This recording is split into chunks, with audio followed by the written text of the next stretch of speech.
মসজিদের কমিটিগণ প্রস্তুত থাকুন, গ্রামবাসীগণ এর জবাব আপনাকে দিতে হবে। যে ছেলে মেয়ে যে জেনা করবে, যে ছেলে মেয়ে কোনো কথাবার্তা কোনো ছেলে মেয়ে পুরুষের সঙ্গে কথা বলবেন, কমিটিগণ প্রস্তুত থাকুন, এর জবাব আপনাকে দিতে হবে। এর জবাব আমি দিব না, আপনাকে দিতে হবে। এর জবাব আপনাকে দিতে হবে। কিভাবে আপনি জালসার মাহফিলে জালসার আয়োজন করেছেন, কিভাবে আপনি সেদিকে মেলার ব্যবস্থা করলেন, এর জবাব আপনাকে দিতে হবে। আপনি দায়িত্বশীল, আপনি কমিটি দায়িত্বশীল সভাপতি, এর জবাব আপনি দিবেন। যে ছেলেমেয়েরা যে নগ্ন হয়ে ঘুরে বেড়ায়, যে ছেলেমেয়েরা যে পরপুরুষের সঙ্গে কথা বলে, যে ছেলেমেয়েরা যে ফরজ আল্লাহ তাবারাক ওয়া তাআলা করেছেন কিন্তু তারা পর্দা করে না, যদি তারা পর্দা করতো তাহলে আজ যে বাজারে গিয়ে যে মেলার কাছে গিয়ে তারা আড্ডা মারতো না। আজ দেখতে পাবেন কত মেয়ে যে কত সুন্দর করে মেকআপ করে এসে তারা কি করে একটি বয়ফ্রেন্ড নিয়ে তারা কি করে তারা আলাপ করে তাদেরকে তারা চলাফেরা করে। সম্মানীয় উপস্থিতি, আপনাদেরকে বলি, যে মেয়ে ছেলে আপনাদের গার্জিয়ানদেরকে বলি, আপনি প্রস্তুত থাকুন। আপনার জন্য জান্নাত হারাম করে দিয়েছে আল্লাহ রাসূল সাল্লাল্লাহু আলাইহি ওয়াসাল্লাম বলেছেন, আপনার জন্য জান্নাত হারাম। যে ব্যক্তি তার বেহায়াপনার সুযোগ দেয়, যার বাড়িতে বেহায়াপনার সুযোগ দিবে, তার জন্য আল্লাহ রাসূল সাল্লাল্লাহু আলাইহি ওয়াসাল্লাম কি করেছেন, তার জন্য জান্নাত হারাম করে দিয়েছেন। আপনার মেয়ে কিভাবে আপনার সামনে থেকে কিভাবে বেপরদা হয়ে চলে যেতে পারে, বুকে ওড়না না নিয়ে ঢং ঢং ঢং ঢং করে আপনার সামনে থেকে চলে যেতে পারে। কাপুরুষ বাচ্চা, কাপুরুষ, আপনাকে কে বলেছে বাবা হতে, আপনাকে কে বলেছে বিবাহ করতে? আপনি যদি সেইগুলি যদি আপনি পালন করতে না পারবেন, তাহলে আপনি রোজা রেখে আপনার জৈন ক্ষমতা আপনি মিটিয়ে দেন। আপনার কে বলেছে যে বিবাহ করতে হবে? আপনার কে বলেছে বিবাহ করতে হবে? যদি আপনার ছেলে মেয়েকে আপনার মেয়েকে যদি শাসন করতে না পারবেন, আপনার মেয়েকে যদি শিক্ষায় সুশিক্ষিত করতে না পারবেন, আপনার মেয়েকে কিভাবে আপনি বাজারের জন্য আপনি টাকা পয়সা দিয়ে তাদেরকে বাজারে পাঠাতে পারেন? সম্মানীয় উপস্থিতি, এর দায়িত্ব আপনাকে দিতে হবে, এর জবাব আপনাকে দিতে হবে। প্রস্তুত থাকুন, এর জবাব আপনাকে দিতে হবে। আপনি জাহান্নামে যাবেন, আপনার মেয়েও জাহান্নামে যাবে।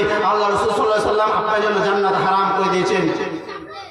সম্মানীয় উপস্থিতি, মুসলিম সমাজ আজ আমাদের অবস্থা যে মেয়েদেরকে পর্দা না করিয়ে, মেয়েদেরকে শিক্ষায় সুশিক্ষিত না করে, মেয়েদেরকে ইসলামের কথা তাদেরকে শিক্ষা না দিয়ে তাদেরকে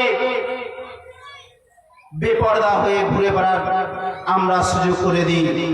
দেখতে পাবেন তার সামনে দেখুন কত মেয়ে কত ছেলে। এখন তো রাত্রি লাগেনি, রাত্রি রাখতে দেন, কি হবে?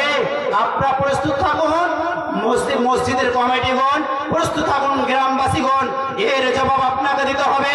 যে ছেলে মেয়ে যে জেনা করবে, যে ছেলে মেয়ে কোনো কথাবার্তা কোনো ছেলে মেয়ে পুরুষের সঙ্গে কথা বলবেন, কমিটিগণ প্রস্তুত থাকুন, এর জবাব আপনাকে দিতে হবে।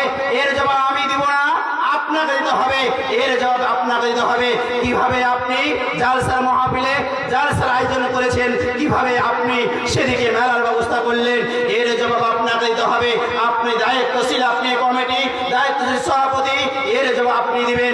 যে ছেলেমেয়েরা যে নগ্ন হয়ে ঘুরে বেড়ায়, যে ছেলেমেয়েরা যে পরপুরুষের সঙ্গে কথা বলে, যে ছেলেমেয়েরা যে বাজারে গিয়ে তাদের সঙ্গে কথাবার্তা বলে, আজ দেখতে পাচ্ছেন দেখুন কত ছেলে মেয়ে কি কর্মতে যে নগ্নতে তারা কি করে, তাদের ফোন হাতে মোবাইল নিয়ে কোথায় আছো, চলে এসো, এখানে আসি ওখানে আসি।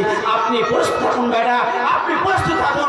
এর জবাব আপনাকে লাগবে, এর জবাব আমি দেবো না, এর জবাব আপনাকে দিতে হবে। কিভাবে আপনি মাহফিল করেছেন, কিভাবে আল্লাহ রসুলের কথা যেখানে হয় তার পাশে কিভাবে বাজার বসতে পারে, কিভাবে বাজারে নগ্ন মেয়েরা আপনি শাসন করুন, তাহলে এর জবাব আপনাকে দিতে হবে। কিভাবে ছেলে মেয়ে সেখানে মিলামিশা করতে পারে, কিভাবে ছেলে মেয়ে সেখানে মিলামিশা করতে পারে, কিভাবে ছেলে মেয়ে সেভাবে যেতে পারে সেই মেলাতে। সম্মানীয় উপস্থিতি, কথা তিতা লাগলো, কথা মিঠা লাগলো, আল্লাহ রসুলের কথা বলছি, কথা তিতা লাগলো, কথা মিঠা যদি লাগে তাহলে আমার কিছু করার নাই, কথা যদি তিতা লাগে তাহলে আমার কিছু করার নাই। আল্লাহ রসুলের কথা বলছি। সম্মানীয় উপস্থিতি, আজ মুসলিম সমাজের এই অবস্থা হয়েছে। কেউ বলে যদি জালসা হয়, জালসার মাহফিলে যদি মেলা না বসে তাহলে টাকা উঠবে না, লোকজন হবে না। আপনাকে কে বলেছে টাকা উঠে? দায়িত্ব আপনার কে নিয়েছে? যে মেলা বসবে, যে মেলাতে